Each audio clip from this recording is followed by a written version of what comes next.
प्रकृति और पुरुष दोनों अनादि हैं, और तू यह भी जान कि समस्त विकार और गुण कर्मण्येवाधिकारस्ते प्रकृति मा से उत्पन्न फलेषु होते हैं। कार्य कारण संबंध की उत्पत्ति प्रकृति के कारण मानी जाती है, जबकि सुख दुख का अनुभव पुरुष के कारण माना जाता है। प्रकृति में स्थित पुरुष प्रकृति से उत्पन्न होने वाले गुणों को भोगता है, और गुणों का यह संग ही अच्छी बुरी योनि में उसके जन्म का कारण बनता है। अर्थात प्रकृति को हम लौकिक भाषा में माया के नाम से पहचानते हैं।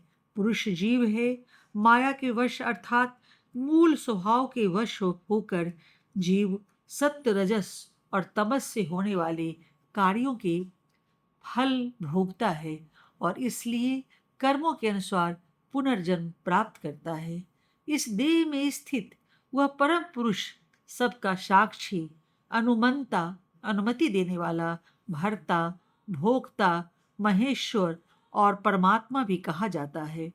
जो मनुष्य इस प्रकार पुरुष को और गुणमयी प्रकृति को जानता है, वह सब प्रकार से कार्य करते हुए भी फिर से जन्म नहीं पाता। अर्थात दूसरे 9वें 12वें और अन्य अध्यायों की मदद से हम जान सकते हैं कि यह श्लोक स्वेच्छाचार का समर्थन नहीं करता, परंतु भक्ति की महिमा बताता है। कर्म मात्र जीव के लिए बंधन कारक होते हैं, परंतु यदि मनुष्य अपने समस्त कर्म परमात्मा को अर्पण कर दे तो वह बंधन मुक्त हो जाता है।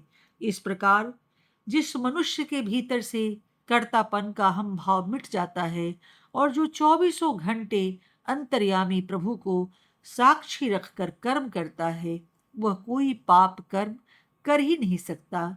अभिमान ही पाप का मूल है।